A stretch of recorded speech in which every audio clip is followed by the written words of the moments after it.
Que é isso, entender que você está onde você está, mas você não é o lugar onde você está. Oi, gente! Estamos aqui para mais um episódio do Papo de Quinta. Eu sou a Flávia Erkenhoff, cofundadora do Papo. E também sou chefe confeiteira na Amolite Confeitaria. E tô aqui hoje com a minha amiga. Estamos de volta! Ei, gente! Meu nome é Juliana Zaganelli. Eu também sou cofundadora do Papo de Quinta. Tô hoje como diretora de comunicação e presidente do Papo.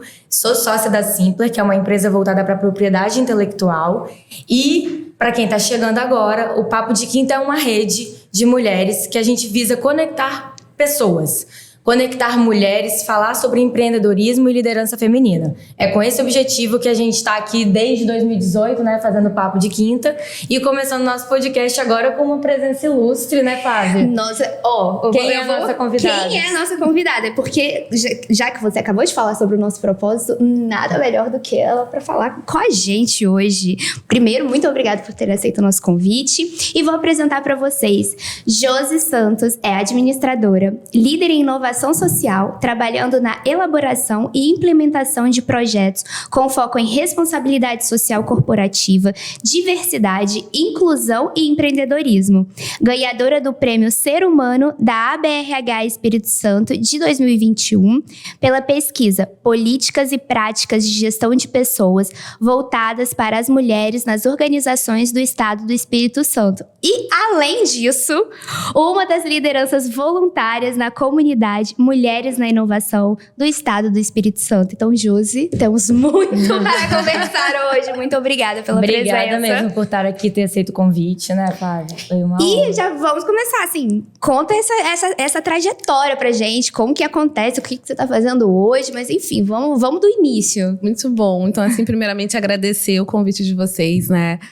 A oportunidade de a gente estar aqui trocando nesse podcast que eu já acompanho faz um tempo, tá? Então, assim, inclusive sou fã de vocês, né? Assisto os conteúdos e das mulheres que passaram por aqui. Eu acho muito importante a gente ter esse espaço, né, do audiovisual para dar visibilidade para quem são essas mulheres que estão transformando, impactando o nosso mundo, né? Então, parabéns pelo trabalho de vocês e obrigada pelo convite.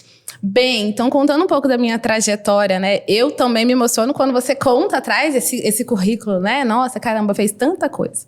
São 36 anos aí de vida, né? E que parte dela eu me dedico, de fato, a trazer o impacto e considerando especificamente as mulheres pretas, as mulheres pretas periféricas. E como é que eu faço isso por meio do meu trabalho? Bem, só que antes disso, eu acho que é importante falar também, antes de chegar, né, nessa Josi Santos, líder, enfim, administradora, ganhadora de prêmios, eu sou uma menina que nasci e cresci ali no meu país, chamado Maruípe, que eu falo carinhosamente de Maruípe, meu país, né? Eu sou irmã mais velha de 3 meninas aí, e, né, mais um primo, um irmão, e eu sempre fui responsável por cuidar dos meus irmãos, cuidar da casa e apoiar muito a minha mãe. Então, nesse processo, né, da atuação feminina, eu estive ali do lado da minha mãe, entendendo que uma mulher que precisava sair de casa para trabalhar e que eu tinha que ficar em casa cuidando de todas as coisas para que no final do dia ela chegasse e meus irmãos estivessem vivos. A minha missão era essa, né? E aí eu cresci... Uma grande responsabilidade, vamos combinar, grande responsabilidade, desde cedo aí, exercendo a minha liderança e minha capacidade de gestão, treinada pela minha mãe. E aí que, enfim, toda essa trajetória, né? Eu perdi meus pais com 13 anos de idade, o meu pai e a minha mãe foi assassinada, o meu pai também foi assassinado. Então, nesse contexto de muita desigualdade, né, de violência, esse aspecto, dessa questão do feminicídio também, que impactou a minha vida como um todo, eu não consigo dizer assim, o que seria se não tivesse acontecido, né? Mas aconteceu, impactou a minha vida até então. E aí que eu cresci, fui morar com os meus tios e a gente cresceu num ambiente de escassez de algumas questões, né, de recursos financeiros e tudo mais, mas uma abundância de amor, de acolhimento, de família, né, aquela coisa, aquele senso de fazer junto, aquele senso de coletividade. Então, hoje, quando eu me vejo na comunidade, por exemplo, Mulheres na Inovação, e tem aquela foto com um monte de gente, não poderia ser diferente. Eu cresci vivendo isso, né, compartilhando, enfim. E sempre trabalhando. Então, desde os 13 anos de idade, eu trabalho. Meu primeiro emprego foi como cuidadora, né? Eu era babá, cuidava de uma criança. E aí, também num contexto de muita desigualdade. Porque eu tinha 12 anos quando eu comecei e eu cuidava de uma casa que tinha um bebê de 4 meses, uma menina de 9 e uma menina de 11. Então, assim, era uma criança praticamente cuidando de você- outras exatamente. crianças. Uma criança cuidando de outras. cuidando de outras crianças, também para uma mulher que precisava voltar de licença maternidade. Então, Josi, quando é que você começou a entender sobre diversidade, sobre desigualdade de gênero? Desde que eu entendo por gente, né? Então, tudo isso permeia a minha vida. E aí, depois, fui embutindo os aspectos metodológicos, estudos econômicos, estudos, né, sociais sobre esse fenômeno, que é a desigualdade para as mulheres, principalmente para as meninas pretas. Então, que eu cuidava de uma outra menina, mas era uma menina branca, que ela tinha condições de estudar, fazer o balé, fazer a aula de línguas, estudar, enquanto eu trabalhava para cuidar da casa dela e até o meio-dia deixar tudo pronto para ir para a escola no ensino médio. Ela fazia aula de línguas, ela fazia aula de balé e o pai dela buscava ela em casa para levar ela para fazer o cursinho preparatório na época, era o Cefetes. Era o cursinho que hoje, na verdade, só para vocês que estão ouvindo a gente, é o novo IFES, né? O novo IFES, né?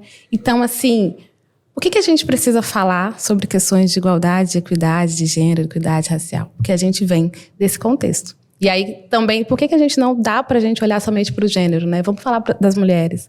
Vamos trazer aqui mulheres para falar. Por que a gente tem que trazer a diversidade? Porque todas as mulheres não vivem a mesma trajetória. Isso vai depender muito do recorte, né? Enfim, racial. A gente vai depender muito de que território essa mulher cresceu, né? Nasceu e cresceu. Aqui, falando de Vitória, por exemplo, né? Vitorinha, ela é separada ali por uma avenida, que é a Avenida Leitão da Silva.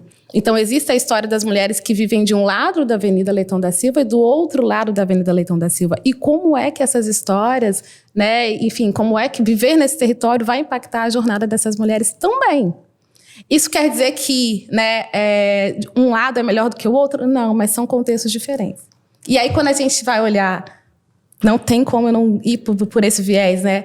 Vai fazer uma análise social, uma análise econômica, não dá pra gente dizer que a gente vai fazer para todo mundo. A gente precisa entender. E é a pergunta que eu sempre me faço. De quem são essas mulheres? E de onde são essas mulheres? Eu acho que é um pouco dessa trajetória. E aí, enfim, a minha trajetória eu costumo resumir. Estava ouvindo um pouquinho do corte da fala da Cris, da Café Caramelo, e ela falou sobre a criatividade. Que a criatividade, ela nasce no contexto de muita escassez.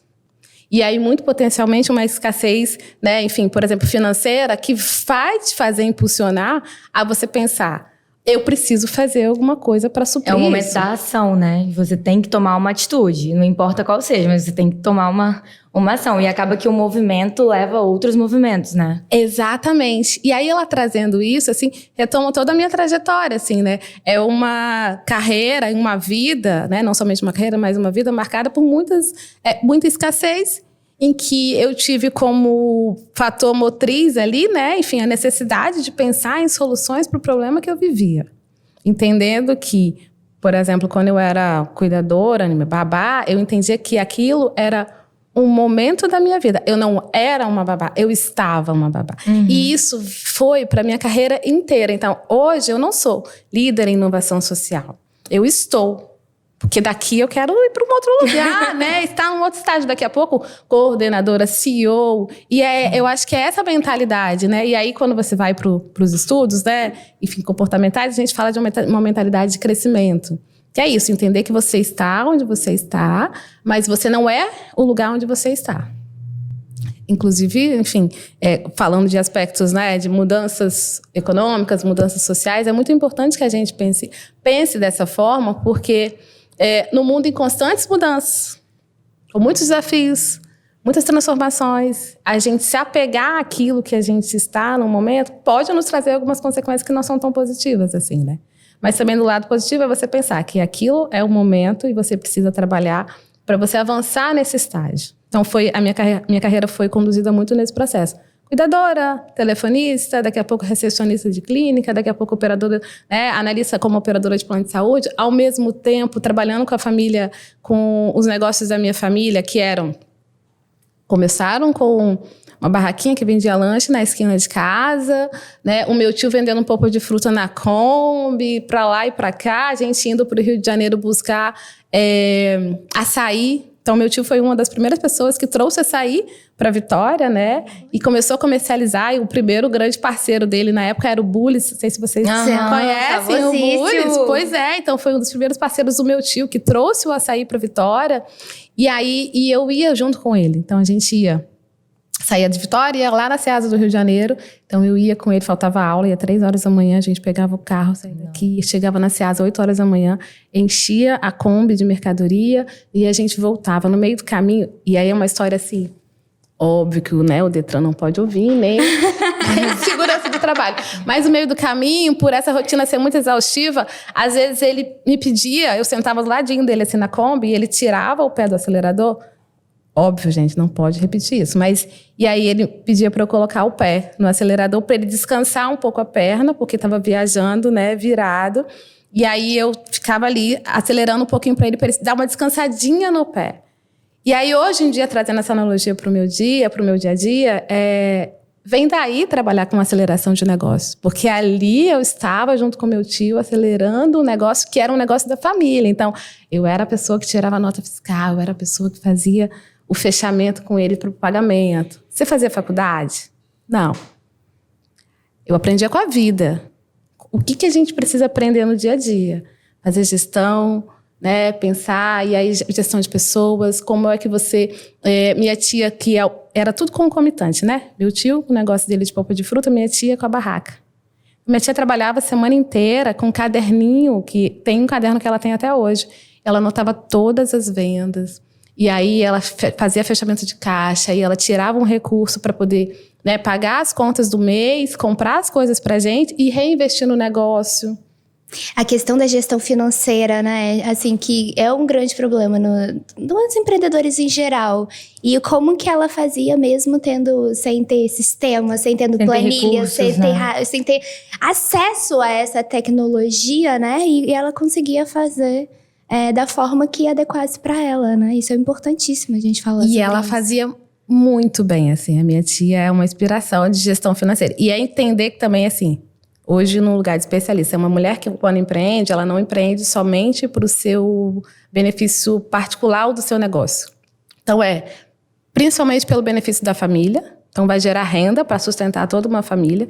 E aí ela vai gerar emprego para outras mulheres da comunidade. Então, o caso da minha tia foi exatamente isso. Então ela empreendia para pagar as contas também dela, pagar as contas de casa, porque o dinheiro da minha tia ele dava para pagar a mercadoria, comprar mais mercadoria, levar a gente para comprar roupa, né? Então comprava roupa para todo mundo, um dinheirinho para sair no final de semana, né? E ainda um pouquinho para reinvestir no negócio. Por exemplo, a gente tinha uma tenda que era uma tenda que trabalhava ali na rua, e aí a tenda não foi ficando tão boa, chovia, ventava demais, então um dinheirinho para reinvestir numa outra estrutura, né? A barraca era de um, como eu vou dizer, tinha um espaço somente ali, cobria até uma parte, né? Mas aí começou a vir muito movimento, muitas pessoas queriam sentar ali para ficar mais tempo. Aí temos que pensar numa barraca maior.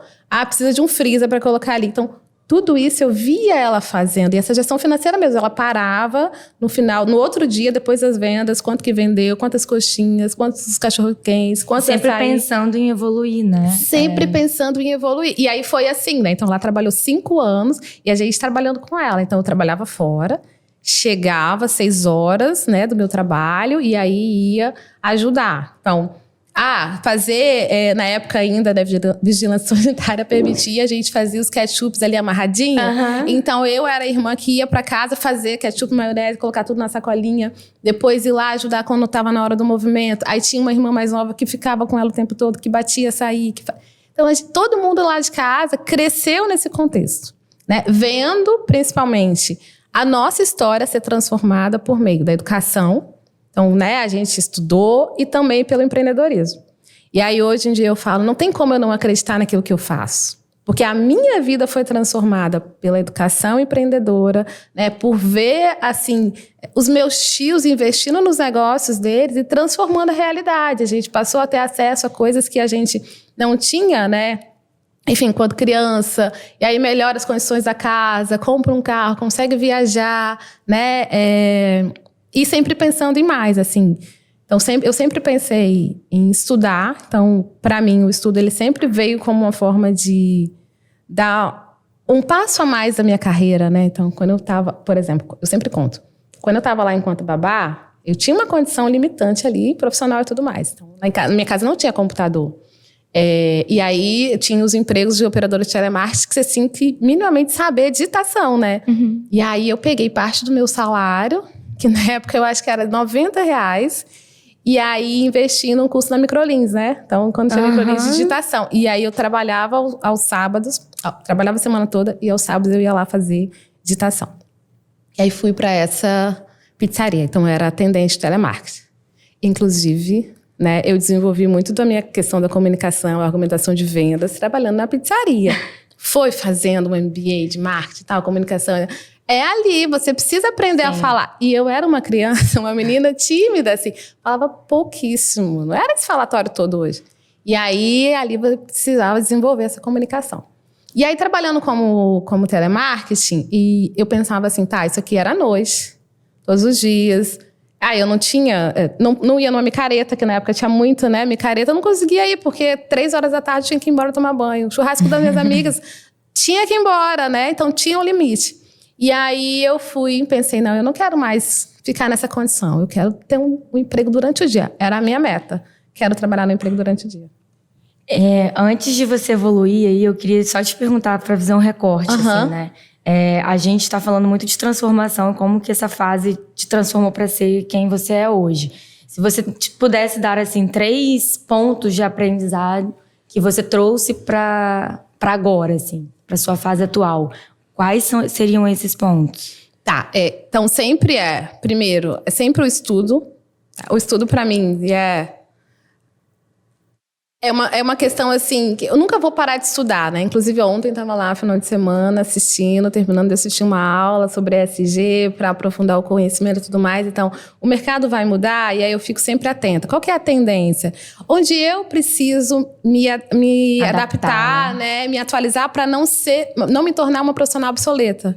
Eu acho que a gente precisa entender isso. Né? Porque a faculdade, ela em determinado momento vai ficar obsoleta, enfim. Sim. A minha especialização em determinado momento também vai ficando obsoleta. Então, onde eu preciso, né, atualizar conhecimento. Outra coisa é trazer para o campo das questões interpessoais, assim, sabe? Do relacionamento. Então, hoje, com ainda um pouco mais de intencionalidade, né? E entendendo que isso impacta, tudo que eu fiz, tudo que aconteceu, claro que teve uma parte muito importante do meu esforço individual. Mas muitas das pessoas que eu conheci, de que eu me relacionei, influenciaram na Josi, na trajetória da Josi até aqui. E continuo agora com mais potência, enfim, na posição que eu ocupo como liderança, né, numa posição extremamente estratégica, que demanda muito desse relacionamento, enfim, uma posição comercial também. Então, é isso da atualização de conhecimento, estudar, né, continuamente, relação interpessoal. E tem um outro ponto que é a gente trazer para o protagonismo. Então, assim, como eu perdi a minha mãe muito cedo, eu sempre falo que a mãe, ela tem aquele papel de dizer para o filho que o filho é bom, de colocar o filho na frente das coisas, de incentivar. Muitas vezes, né, o filho, a filha para fazer, enfim, para o pai e a mãe, no caso, né, para seguirem determinado caminho. Quando eu perdi o meu pai e a minha mãe, os meus tios, eles tinham, óbvio, uma limitação, muitas crianças e tudo mais. E eu tive que aprender a me colocar nesse lugar de protagonismo. Entender que se eu não for, ninguém vai me colocar lá, ninguém vai me incentivar. Então, assim, isso foi a vida toda, até pela referência. Então, meus tios, eles têm até a 4ª série, ninguém fez faculdade. Então, também eles não conhecem esse universo para dizer assim, faz uma faculdade, faz uma pós-graduação, você vai se beneficiar com isso. Porque eles não se beneficiaram com o estudo, com a faculdade, eles se beneficiaram com o trabalho. Então, o incentivo que eu recebia era de trabalhar. Mas eu fui abrindo para essa consciência de protagonismo. Se coloca naquele lugar. Então, assim, comecei aqui no ecossistema Capixaba, por exemplo. Quando eu comecei a frequentar eventos de inovação, eventos de empreendedorismo, tô lá no meu trabalho como operadora de plano de saúde, digitando as minhas faturas médicas, ouvindo na CBN. Vai ter um encontro de empreendedorismo em tal lugar. Poxa, eu vou lá. Vai ter um evento assim, poxa, eu vou lá. Chega lá, não conhecer as pessoas. Por mais que a gente brinque, né? Vitorinha, eu, você, alguém que a gente conhece. Mas em determinados lugares, ainda é uma bolha, né? Então, eu estava lá. Então, é isso de tomar a sua carreira nas suas mãos mesmo. Isso aqui é meu, eu tenho que cuidar. Não foi o meu chefe, a minha gestora. Não foram as pessoas que me mandaram ir. Eu entendi que se eu não fizer um movimento aqui, se eu não estudar, se eu não me atualizar, se eu não me conectar, para mim as coisas vão ficar muito complexas. Porque trazendo de novo a fala da Dani, né? É aquela coisa da criatividade pela escassez. Se eu não fizer, não vai ser ninguém que vai fazer por mim. E outra coisa que me incentivava muito, que eu pensava assim, eu não tenho... Se as coisas derem muito ruim, quando você tem o pai e a mãe... Qualquer coisa, você volta para esse lugar. Esse lugar de segurança, né? Esse lugar de segurança. E eu perdi esse lugar de segurança. E eu falo, mas você tinha seu tio, sua tia, seus irmãos. Mas é muito diferente. Então, aquela sensação assim, que você precisa fazer dar certo. Eu tenho que fazer dar certo. Não tem a outra opção. Não tem a outra opção, assim, de... Se der errado, eu fico aqui em casa. Tá? Mas se der errado, eu tenho um aluguel para pagar. Se der errado, eu tenho um plano de saúde para pagar. Então, não podia dar errado, assim. Tinha que dar certo e sempre dá muito certo. A gente sabe, né, que falar assim, né, a gente tem que se motivar, a gente tem que se incentivar. Isso é fundamental, de fato. Mas, assim, onde que você se agarrava para isso? Porque tem um momento que você fala assim, será que eu sou tudo isso? Será que eu vou conseguir? Será que eu não vou? E aí você fica frágil, né, numa situação de certo modo, de vulnerabilidade. E o que te fazia levantar de novo e falar assim, não, eu preciso de seguir esse passo, ir para esse caminho? Quais eram os seus meios, assim, de identificar também quais eram esses caminhos, quais eram as escolhas? Porque é aquilo que você falou, né? Quando você tem o seu lugar de segurança, você tem com quem conversar, quem te incentivar, enfim, né? Trocar. E quando você não tem isso, como que você fez essas escolhas? Como que você caminhou pelos seus caminhos aí? Quais foram as formas de força que você achou para poder te ajudar, né, nessa caminhada? E até complementando a pergunta da Ju, a gente fala tanto de se auto-sabotar, né? Principalmente a mulher. Então, essa inteligência emocional para lidar com tudo isso e essa resiliência de você. Porque a gente sabe que não é tudo... tô tudo ótimo, eu sou aquela mulher maravilhosa, poderosa, empoderada, que não vai atrás, que tem luta, os nossos dias, né? Porque a gente fala aqui, porque a gente é empreendedora também. Então, a gente sabe como que é a realidade. Como que realmente você criava forças e tirava pra tudo isso. Porque a gente sabe que é muito legal a gente falar sobre esse protagonismo feminino, essa mulher empoderada, mas a gente sabe que ao longo do caminho, não é isso todo dia. A gente tá seres humanos motivadas, também, né? assim, né? E aí, assim, ainda bem que eu faço terapia, né? São muitos anos de terapia, uma coisa que me traz essa fortaleza, mas isso demorou até eu ter acesso a isso. Então, por exemplo, logo que tudo aconteceu na minha vida, a gente era criança, hoje, inclusive, eu falo isso com a minha terapeuta. Gente, que loucura, né? A gente não teve acesso. Aí, vamos levar as crianças todas pra terapia porque elas perderam o pai e a mãe assassinados. Não, a gente foi vivendo. E hoje eu sento com a terapeuta, né? E essa mulher, às vezes, essa armadura, né? Que eu fui construindo. E eu falo, hoje eu não quero essa armadura da mulher guerreira. Não, eu quero ser a Josi que tem possibilidade de ser frágil, de chorar, de buscar acolhimento nos lugares, assim, dizer, me ajuda, sabe? Mas eu não pude ser isso até mais ou menos, eu acho, uns meus 28 anos de idade. Então, super dos recente. 13 aos meus mais ou menos 28 anos de idade, eu só tinha a opção de, vamos ver o dia seguinte. Não teve aquela coisa assim, uma Josi, eu não me lembro desse lugar, que super chorando, lá com os meus tios, meu Deus, como é que tá a nossa vida? Eu perdi meu pai, eu não me lembro disso. Isso não aconteceu pra mim. Então, eu fui criando essa camada da resistência. Aconteceu, a gente ficou muito triste, eu fiquei triste com as minhas irmãs. Dia seguinte, e agora? Vamos trabalhar. Sabe assim, deu um problema aqui, vamos resolver.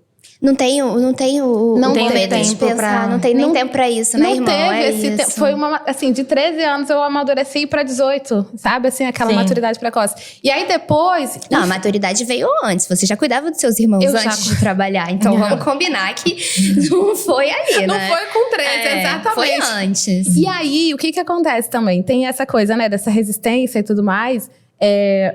Mas teve uma coisa que me trazia muita fortaleza, que era um parâmetro assim... A gente coloca uma régua para as piores coisas que podem te acontecer na vida e para aquelas coisas que talvez não tão pior assim pode acontecer na sua vida. E a minha régua era: a pior coisa que poderia acontecer na minha vida já aconteceu. Eu perdi o meu pai e a minha mãe. Qualquer coisa que vem além disso, tipo, é um problema pequeno para mim. Então isso foi a minha fortaleza o tempo todo. Acontecia alguma coisa e eu pensava assim, um desafio no trabalho. Eu pensava, eu já fui empregada doméstica. Tipo, se eu tô aqui como analista de contas médicas, estou com um problema com o time em relação a alguma questão aqui, eu posso voltar a ser empregada doméstica. Mas a gente está em um momento de crise no mercado e tal. Eu sei resolver meu problema. Aquela coisa da escassez. Eu sei como buscar uma fonte. Eu não vou me limitar. Ai, meu Deus, perdi meu emprego, vou ficar muito triste. Vou ficar triste, mas como é que eu vou resolver? Vou voltar a trabalhar como operadora de telemarketing, se precisar, mas sem dinheiro eu não vou ficar porque eu preciso pagar minhas contas. Então eu via muito desse lugar. Só que também esse lugar, que é o seu lugar de ser tão fortaleza, para a Josi de hoje é um lugar que não me cabe mais. Porque aí, o que acontece com essa mulher madura de 36 anos, líder e tudo mais? Se eu continuo tendo esse comportamento da Josi, que foi até aos 28 anos mais ou menos, daqui a pouco eu estou com burnout. Daqui a pouco eu estou excessivamente cansada. Não acompanha, né? Não acompanha, porque eu tenho que ser aquela liderança intocável, perfeita, né? Não quero. É linda, perfeita, zero defeitos. Eu não quero, muito obrigada. Eu quero, sim, ser essa Josi que está em constante processo de aprendizado, em que não tenho todas as fortalezas emocionais construídas, né? Eu preciso, sim, demonstrar minha fragilidade. Só que, assim, né? A gente fala, a gente precisa ser vulnerável, demonstrar fragilidade. Mas quando a gente está num ambiente e numa sociedade extremamente machista, para nós, mulheres, a liderança, né, antifrágil não está 100% permitida ainda. Estou trazendo para um campo da realidade, assim. Né? A gente tem lá, seja uma liderança antifrágil, isso não cabe para a gente 100%. Porque a gente ainda tem um ecossistema ali, a gente ainda tem uma realidade que a gente colocar todas as nossas fragilidades pode ser para a gente algo prejudicial, infelizmente. E aí traz para a gente, né, principalmente as mulheres, e aí incluindo mais um recorte, as mulheres pretas, aquela sensação que sim, você precisa ser perfeita. Porque se você não for perfeita, você não cabe, você não serve. Então aí... Por muito tempo também, profissionalmente falando, eu estive nesse lugar, né? De uma produção, uma produtividade excessiva. Tem que entregar muito, mas é muito para estar ali perto daqueles que são ideais, né? Tem que fazer muita coisa. Eu estava comentando esses dias, assim, né? Eu entrei na faculdade com 28 anos. Então... Fiz toda a trajetória profissional, muitas coisas, estive em muitos lugares, mas eu entrei no ensino superior aos 28 anos, aí fui fazer administração. Aí quando eu cheguei lá, eu questionei tudo aquilo, assim, eu falei... E aí eu brincava, primeiramente, que pra mim parece que tá todo mundo sendo preparado para trabalhar na indústria aqui nesse curso, né, gente? Eu fiz administração também, por isso que eu tô rindo. Não é? Eu pensava assim, vai todo mundo trabalhar na produção. Né, porque vai estar todo mundo trabalhando na indústria. Tá, mas e os pequenos negócios? Que são, né, 90% da parte da economia. É engraçado, né? A faculdade ela não tem muito essa perspectiva. Eu fiz direito, sou advogada.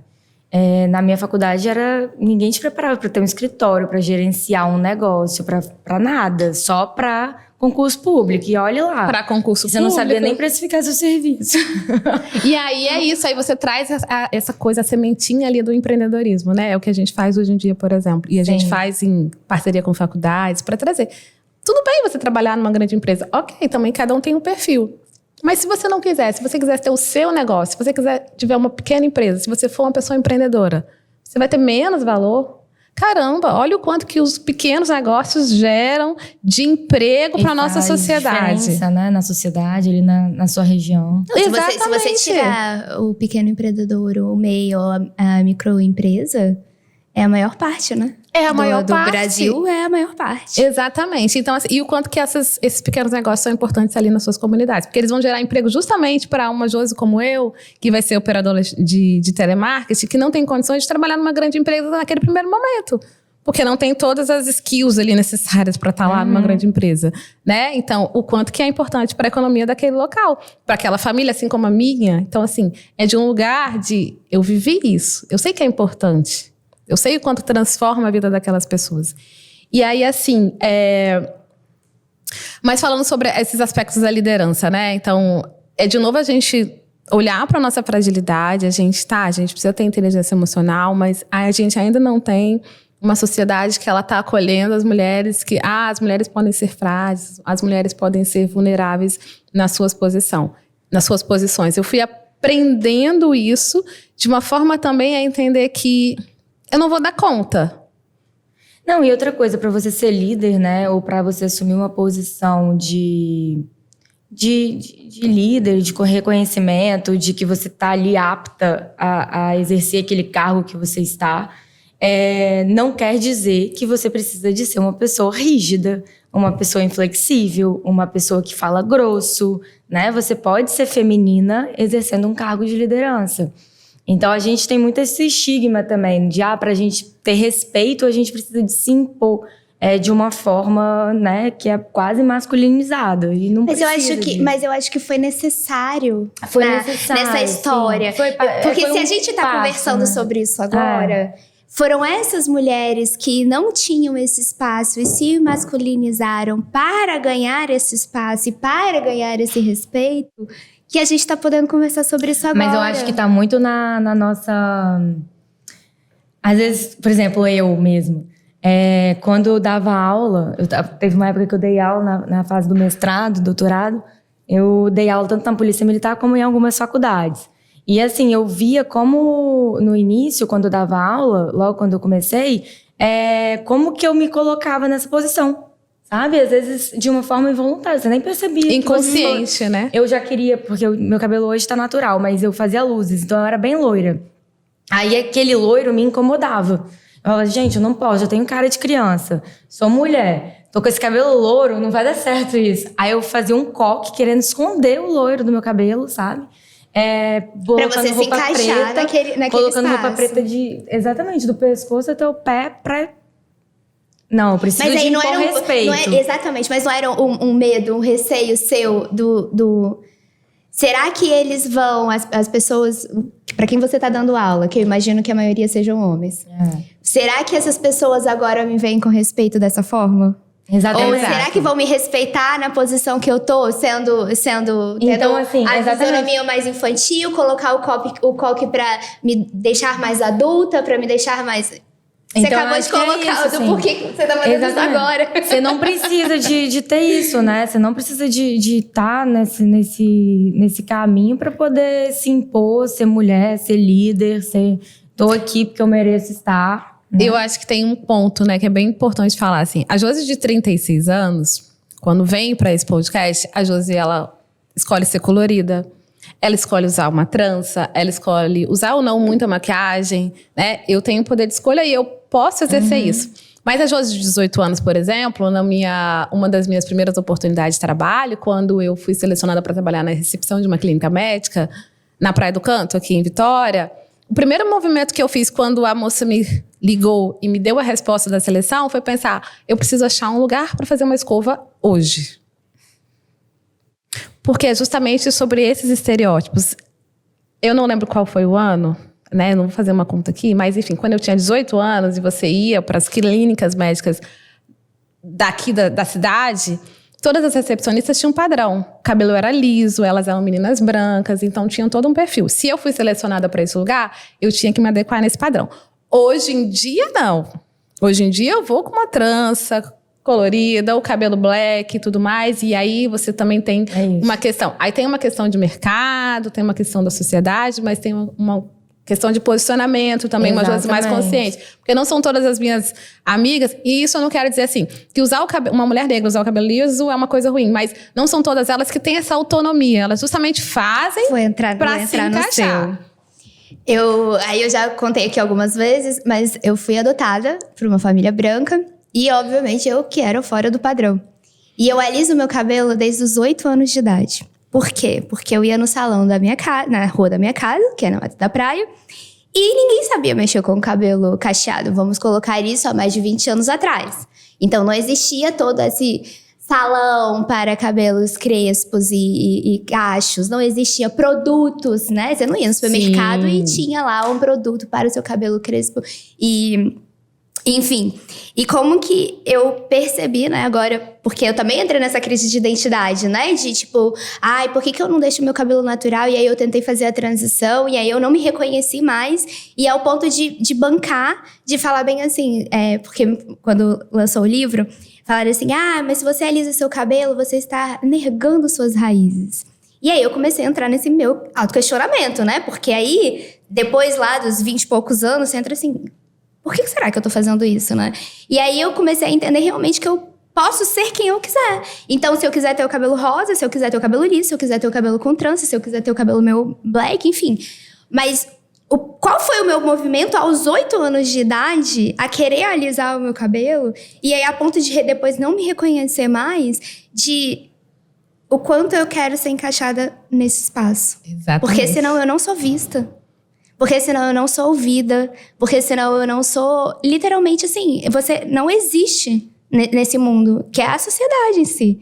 Então, você chegar a esse ponto de você bancar quem você demora. Não é tão rápido assim, né? E é muito engraçado também. Porque, por exemplo, ao mesmo tempo que você tem essa sensação de não ser vista, não ser ouvida e etc., de não se sentir até merecedora de onde você tá, mas... Você também tem um lado que é esquisito também. Porque, por exemplo, quando eu fiz o movimento inverso, eu já tinha algum tempo, né, de experiência com a docência e tal.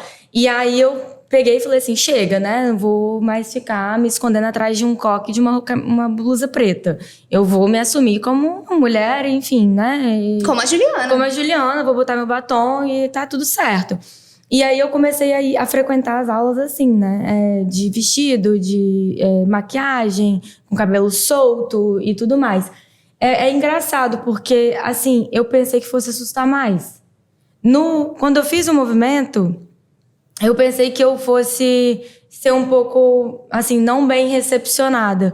E pelo contrário, eu não senti. Então, às vezes, também fica aquele questionamento. Tipo, será que a gente, às vezes, também não dá muita importância aos nossos medos e às nossas vulnerabilidades, ao invés de dar mais importância a quem a gente é e passar um trator por cima? Porque, às vezes, as pessoas também estão querendo aquele movimento ou nem percebem aquele movimento. Então, assim, talvez seja realmente coisas da nossa cabeça. Mas tem uma parte quando é realmente desse nosso medo e essa parte mental. Sim. Mas, amiga, tem a outra parte que é o do julgamento. Que é o que você não passa. Que é quando você entra numa loja, por exemplo, e eu entrava com a minha mãe, por exemplo, e aí vinham perguntar, tipo, por que eu tava lá?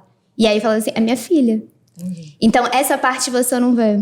Porque eu sei, porque você não vive isso. Ou quando eu tô em São Paulo e eu tô com meus primos brancos, loiros e tudo mais, e entram e falam bem assim, olha, a cadeira de babá é do outro lado, no restaurante. Sim, e fala assim, mas ela não é babá, tipo, ela é da família, sabe? Sim. Essa outra realidade que não importa se eu esteja com cabelo liso, se eu esteja muito bem vestida, não importa se eu esteja sendo essa mulher, sendo a Flávia, vou usar vestido, vou usar maquiagem, vou usar o cabelo do jeito que eu quero, a sociedade não enxerga. É igual o julgamento de, assim, porque eu sinto, né, o meu lugar de fala é de mulher. Mulher branca e tudo mais. Mas, assim, esse julgamento é óbvio, porque você sabe que você tá ali e a pessoa pode estar pensando assim, ela tá ali só porque ela Mas aí não, essa parte não é o saindo medo. Com fulano de tal. Não, essa parte não é o medo, essa parte é a realidade. E aí eu espero que você imagine que você tenha também suas histórias. E a gente tem que trazer o nome pra esse sentimento, né? Enfim, para não sentir esse julgamento, que é justamente o racismo. Porque é o racismo que traz para o nosso inconsciente, para o nosso psicológico, essa coisa de que eu não posso, eu preciso me adequar. E aí, por exemplo, né, falando sobre essas questões de estar em... Quando eu tô no meu país, Maruípe, quando eu saio do meu país, Maruípe, não tem essa coisa de ser, a Josi é mulher negra e tal. Não é a Josinha que cresceu ali a vida inteira, todo mundo me conhece, o tio da padaria, né, a moça do salão. Agora, quando a Josi Santos, de Maruípe, vai para outros estados para falar sobre inovação, para falar sobre inovação social e ESG e tudo mais, eu entro num espaço que é majoritariamente masculino e branco e tô ali para fazer uma palestra, as pessoas nunca esperam que seja eu a pessoa líder da unidade de negócio, seja eu a pessoa palestrante, né? E aí é aquela sensação assim de justamente surpresa. Eu percebo no rosto das pessoas muitas vezes a surpresa. Assim. A gente sente. É ela que vai falar, sabe? Assim, então, assim, você sai daquele seu lugar comum. E aí eu fui no início do ano, eu fui para vários estados, assim. Tem tanto uma sensação de que bacana que eu tô conseguindo, né, alcançar outros espaços. Por meio da minha, ocupando esses lugares, né, por meio da minha profissão, mas também é um lugar, primeiro, quando uma mulher, né, ela, cada vez que ela ascende profissionalmente, principalmente uma mulher negra, a gente vai sentindo aquela solidão mesmo, porque você vai cada vez mais, os seus vão te acompanhando, então você vai chegar num lugar que você senta numa mesa para discussão, para debater temas que são tão importantes, e aí você se percebe a única naquele espaço, a única mulher negra naquele espaço. E aí sim, tem um sentimento de que bom que eu tô aqui, e aí eu vou ter a oportunidade de trazer a pauta, mas também não é dizer, que se você conseguiu, todo mundo consegue. Não vem pro campo da meritocracia. É dizer, por que não tem numa mesa com 30 pessoas brancas e majoritariamente masculinas, por que não tem mais 5 mulheres negras aqui do meu lado? Sim. Por que eu não tenho um painel, né, para falar sobre inovação e empreendedorismo e tenha outros homens negros, outras mulheres, por exemplo, né? Então vem desse campo. E aí, que é assim, a gente sabe, e aí falando de sociedade, né, mesmo que independente da posição social que as mulheres, principalmente as pessoas pretas nesse país alcancem, tem toda a questão de estereótipo, que no primeiro momento, eu sempre falo isso, antes de que eu abra a minha boca, as pessoas, como elas me olham, o estereótipo, ele vai automaticamente, o imaginário coletivo das pessoas, eles vão me encaixar em algum lugar. Que não é o lugar da liderança, que não é o lugar da autoridade profissional, que não é o lugar da referência, né? Então, eu já estive em vários lugares para fazer a palestra, por exemplo, em que uma pessoa vem e me comenta, fala assim, aqui, quando começar a palestra, você me avisa? E é óbvio que no imaginário daquela pessoa, ele me colocou em qualquer lugar, menos com a palestrante. Ele não me cumprimentou. Então, assim, ele nem me cumprimentou. É isso, de não se enxergar. As pessoas não enxergam mesmo. Não enxergam. E aí acontece assim, é todo dia. E às vezes eu tô lá numa reunião e tal, para falar sobre... E aí eu me especializei. Pensa, eu estudo, sem dizer, né, um francês educado pra caramba. Sabe, assim, aqui você pode falar tudo. Tem uma coisa que eu orgulho. Você fica à vontade. Aqui você pode falar. Aqui é o lugar pra isso. Né? Eu brinco assim, gente, podem me chamar de qualquer coisa, mas não me chame de burra, porque assim, tem um negócio que eu faço na minha vida há muito tempo, é estudar. Eu estudo muito, assim, não estudo pouco, não. Eu tenho aquela mania, se eu tenho um tema que eu quero conhecer, vou lá, eu compro meu dinheiro pra educação, né, enfim. É a única coisa que não levam da gente. É a única coisa, aí eu vou lá, eu estudo, eu faço um curso, eu me aprofundo, eu faço na universidade e tudo mais, mas... O sistema, ele faz o quê? Sim. Se você é autoridade naquele tema, qualquer outra pessoa, e aí, majoritariamente uma pessoa branca ou um homem, ele tem autoridade para falar daquilo que você fala, menos você. E assim, isso é estrutural, né? E você está conversando sobre aquilo, a gente pode trazer alguém autoridade para falar. E vontade de dizer assim, mas eu sou autoridade. Às vezes eu falo mesmo nesse campo que a gente vai se tornar arrogante, todas as outras coisas mais, né? Porque se você tem um homem branco se tem alguém nesse país que tem autonomia, né, e autoridade para falar de qualquer assunto, é um homem branco. É isso aí. Ele pode falar de qualquer coisa. De política, técnico de futebol, a ser um ótimo churrasqueiro, a ser tudo. Não sabe, não tem especialidade muitas vezes em nada. Mas se ele estiver ali com um terno, vai falar qualquer coisa, qualquer assunto. E todo mundo vai aplaudir. A gente bate palma e tudo mais. Agora senta uma mulher pra falar. E aí, assim, é deste lugar. São esses desafios, né? Que é diariamente. Então, eu estou em lugares e eu preciso ficar ali dizendo quase que... batendo carteirinha e dizer, eu sou autoridade nesse assunto, eu sei, eu tô falando porque eu sei que eu tô falando e tudo mais. Enfim, a gente tem esses desafios. Mas tem um outro lado também que eu gosto muito de falar, que é, à medida que a gente ocupa os espaços, a gente precisa combater a síndrome da pessoa única naquele lugar, ou da mulher única, ou da mulher preta única, ou da pessoa preta única naquele lugar, ou todos os outros recortes que a gente tem, né, de populações minorizadas. É entender que se eu estou, como é que eu faço para trazer mais? Então, e como é que eu faço isso, né, no meu dia a dia? Então, de forma intencional. Eu sei que o sistema ele é extremamente preconceituoso, machista, excludente para as mulheres, principalmente para as mulheres pretas. Como é que eu vou trabalhar de forma intencional? Como é que eu vou instrumentalizar essas mulheres para que elas saibam que tem aquele caminho? Sabe? Então eu faço isso, por exemplo, no meu ciclo, com as minhas amigas. É o que dá pra gente fazer no nosso braço, né? É o que dá pra fazer. E aí, hoje, enquanto profissional, eu consigo fazer ainda mais, né? Porque o meu trabalho é justamente esse. É trabalhar construindo soluções que vão trazer para o campo da inclusão de gênero, para a inclusão de mulheres periféricas, mulheres pretas. Então, a gente constrói programas de desenvolvimento, programas para mulheres empreendedoras, que assim como a minha tia precisam... Capacitar, né? Capacitar. Então, a gente traz programas para mulheres como a minha tia, que precisam desenvolver seus negócios, a gente sabe da importância. E aí, o Projeto Semente é nisso, né? A Semente é uma empresa, né? É uma consultoria de inovação, e a gente trabalha a inovação na perspectiva da inovação que valoriza a vida. O que é uma inovação que valoriza a vida, né? Então, a gente sabe aqui quem é advogado, enfim, administração, engenharia. A inovação, ela tem como propósito resolver problemas reais em contextos de altos níveis de incerteza e com soluções de mercado. Tá, inovar isso. Só que quando a gente fala de inovação sustentável, é a inovação que vai considerar os aspectos sociais, os aspectos ambientais. Não é a inovação para otimizar processos e gerar resultado financeiro no primeiro momento. Somente, né? É a gente considerar em que contexto a gente está inovando, quem a gente está impactando com essa inovação, quem a gente está transformando com essa inovação. Né? E aí, no nosso caso, por exemplo, eu lidero uma unidade de negócio que é Unidade Mulheres e Inovação. Como é que a gente, olhando para a inovação, inclui mais mulheres nesse processo? Mulheres na liderança, então, dentro das organizações, pensando e fazendo inovação, porque a gente precisa de ter essa diversidade no campo nas mesas que pensam em inovação. Então, a gente precisa trazer mulheres pretas, pessoas periféricas, a diversidade como um todo para essas mesas de discussão. E fora, falando de empresa, ao redor, na comunidade, como é que a gente inova de forma sustentável? Vocês têm algum parâmetro, assim, ou métrica das mulheres que vocês capacitam? Depois que há aí a finalização dos estudos e tudo mais, para frente, em relação ao mercado, como que é esse acompanhamento? Vocês fazem esse acompanhamento também? Porque, assim, como que elas foram importante, né? Não só capacitar, porque a gente vê muita gente se capacitando, mas paralisando ali e fazendo outra coisa ou não fazendo mais nada. Então, como incentivar principalmente o pós?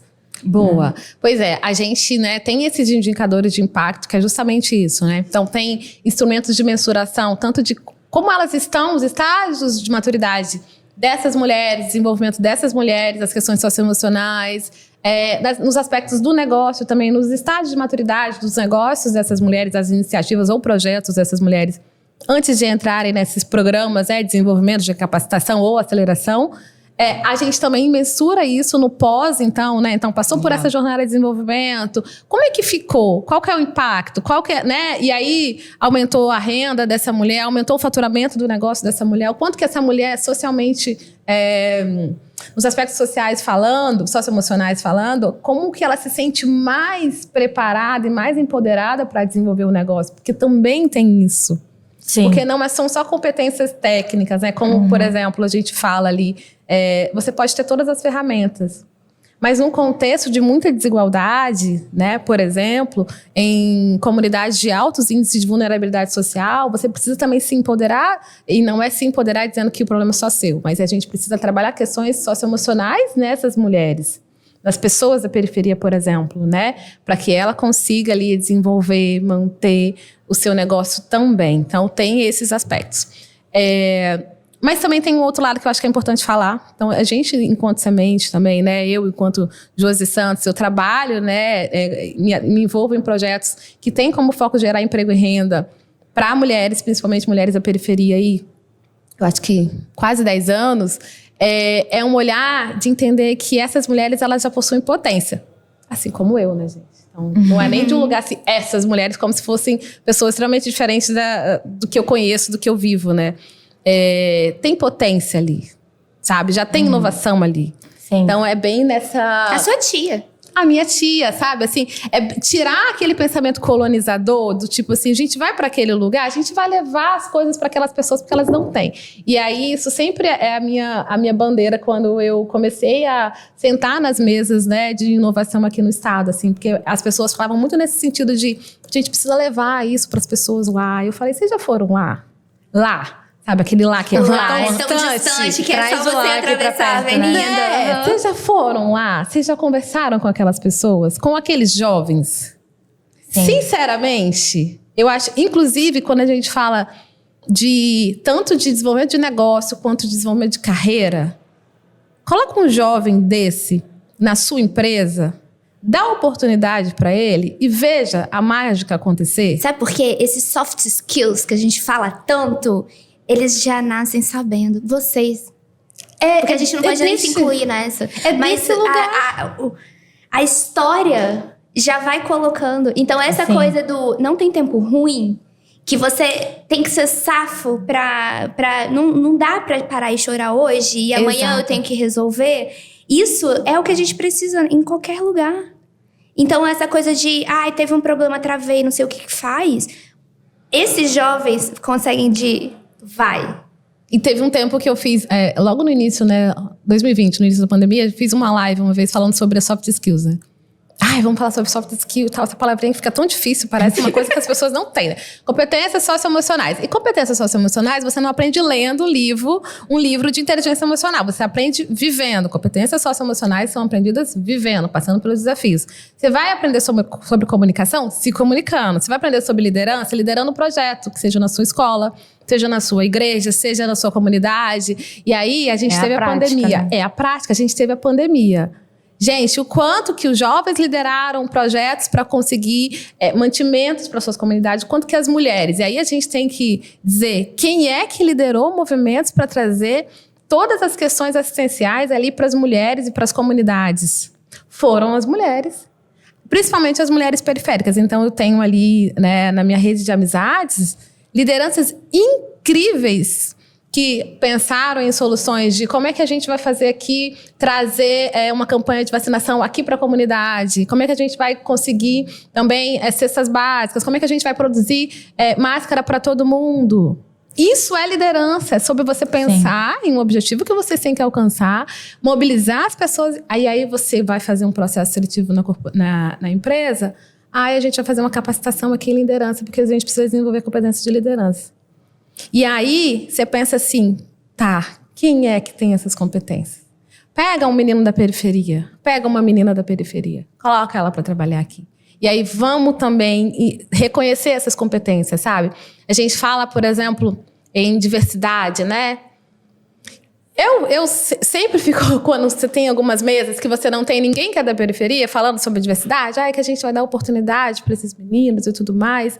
E aí eu olho e falo assim, gente... Vocês que têm... Olha eu balançando. Essas organizações que têm o privilégio de ter essas pessoas. Que é isso, né? É você... Que é na troca, né? Trazer, exatamente. Dá oportunidade, né? Ferramentas, né? Disponibiliza acesso. E aí veja a mágica acontecer. E aí eu falo muito da minha carreira, né?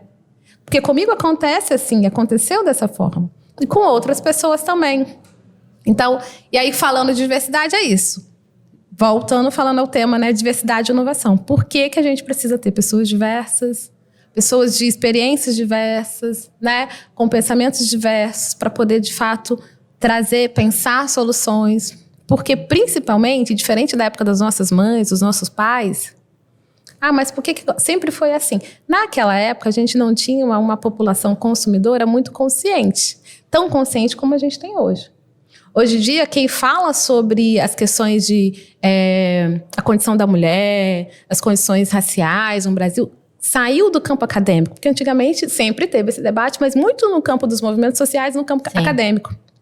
Então, você tinha que estar numa pós, num mestrado, para estar discutindo isso. Hoje em dia, não. Hoje em dia, você fala num TikTok, você fala num Reels ali, no Instagram. Pulverizou muito mais. Pulverizou. As pessoas estão falando sobre. Então, hoje em dia, a minha sobrinha de 12 anos, ela faz um trabalho sobre consciência racial. E ela vem discutir comigo, assim, sobre esse tema, né? E aí, qual o impacto disso para as empresas? Porque, assim como foi o movimento do empoderamento estético, a gente vai fazendo um movimento do empoderamento da educação, do conhecimento e o quanto que as organizações precisam se movimentar em relação a isso. Porque é aquela coisa, se eu não me vejo, eu não consumo, que foi o primeiro movimento, né? Daqui a pouco, se eu não me vejo nas organizações, eu não consumo. Que se você faz alguma prática, né, que vai impactar as questões sociais ou ambientais, eu também não consumo de você, e muito mais do que não consumir de você, eu vou lá postar na rede social e a minha comunidade também vai cobrar e a gente vai acionar vocês de alguma forma. Então, é esse poder da rede, dos movimentos sociais e tudo mais que eu acho que é importante. A gente já vai ter que encerrar. Ai, meu Deus. Tinha muito papo. A última pergunta que eu quero fazer, porque realmente a gente está no nosso limite, para você explicar e deixar nesse episódio esse novo movimento do ESG, que está indo nas empresas. Então, só para você finalizar falando o que é e como que isso impacta dentro das empresas. Porque isso agora é muito novo, nessa nova discussão. E aí a gente já vai para o nosso encerramento. Perfeito. Perfeito. E aí, quando a gente fala do ESG, né, essas 3 letrinhas, que elas vão falar sobre o E, trata das questões ambientais, né? Então, como é que as organizações impactam positivamente ou como é que elas vão fazer toda a gestão e a governança das questões ambientais da sua operação. O S trata das questões sociais e aí dentro e fora das organizações, né? Então, falando do social, a gente está falando a respeito de programas de diversidade nas organizações, a gente está falando de programas de remuneração, de toda a tratativa interna da empresa e externa. Como é que a organização ela vai impactar toda essa sociedade, né? E aí, como é que ela apoia essa sociedade e a gente, né, pensa junto programas de responsabilidade social na geração de renda, né, com o objetivo de geração de renda, por exemplo. E o G fala sobre a governança disso tudo. Porque falar de ESG, diferente de falar de filantropia ou então somente de um programa de reciclagem, é falar de essas causas atreladas à estratégia organizacional. Então, a gente sai do campo da filantropia, da doação, né, da campanha do agasalho, da campanha de alimentos, e a gente vai falar de estratégia. Como é que a sua operação ela vai impactar o ambiente e as questões sociais. E aí, também não é uma coisa tão nova, né? A gente tem um movimento, a gente que é da administração, enfim, das áreas do direito também, a gente teve sempre esse olhar para a sustentabilidade, né? Então, as questões econômicas, sociais e ambientais atreladas à operação das empresas. Então, como é que a empresa cuida também dessa sustentabilidade? Porque não dá mais para ser o lucro pelo lucro. Vamos aqui pensar no negócio que a gente vai extrair, né, os recursos e no final a gente tem o lucro para ser dividido entre os acionistas. Agora não. Então, agora a gente tem um ambiente um ambiente regulador, inclusive, né, em que diz que as organizações elas precisam tomar ciência do impacto. É compromisso de todo mundo. Aí a gente tem lá os Objetivos do Desenvolvimento Sustentável, né? As ODS ali, muito promulgada pelo Pacto Global da ONU, né? Que fala sobre o que a gente precisa fazer para poder conseguir garantir uma sustentabilidade. Ou seja, que a gente tenha os recursos para a nossa geração, sem comprometer os recursos, enfim, e os acessos da próxima geração. E aí, nesses aspectos, né, que eu, enquanto líder de unidade de negócios de mulheres e inovação, quanto que eu consigo trabalhar com o ESG? Quando a gente olha para o desenvolvimento e para a aceleração de negócios liderados por mulheres. Porque aí a gente está contribuindo, né, para um dos objetivos, sempre correlacionado, que é um objetivo de igualdade de gênero, que é o objetivo de condições de educação, que é o objetivo de geração de empregos e oportunidades, que é o objetivo também de erradicação da pobreza, porque a gente vai falar de mulheres, a gente vai falar de mulheres periféricas, mulheres em situação de vulnerabilidade. Então, a gente está englobando todos esses aspectos, assim, também, né? E é muito importante que as organizações, que antes de serem CNPJs, são CPFs. E aí, o compromisso, ele vai partindo do indivíduo.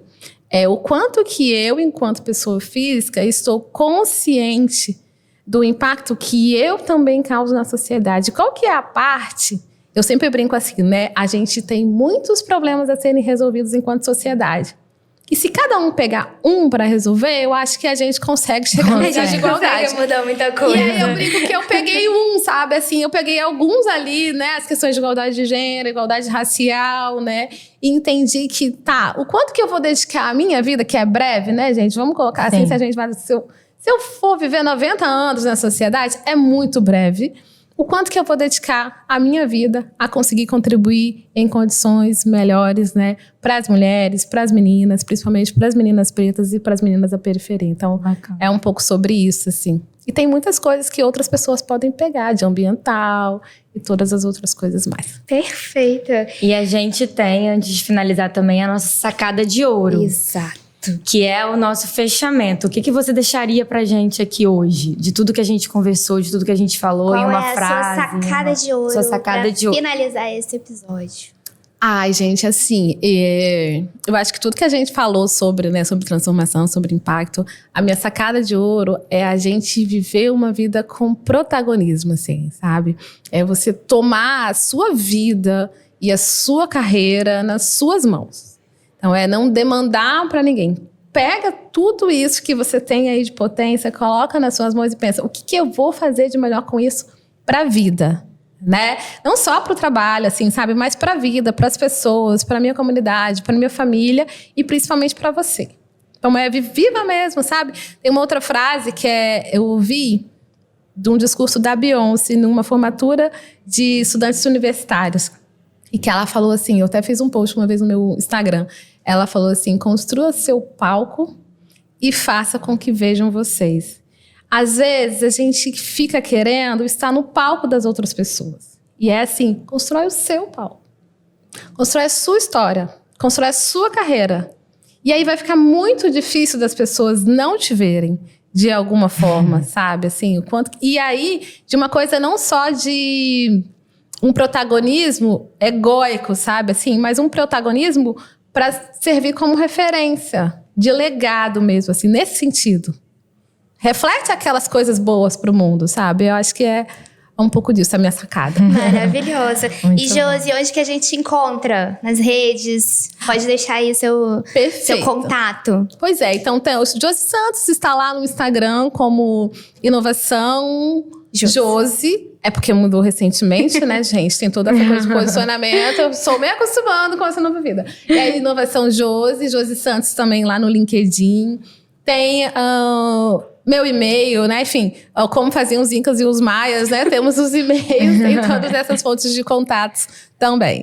Josi, muito obrigada. E Ju, onde que a gente encontra? Juliana C. Zaganelli, com 2 L's, e Simpler _.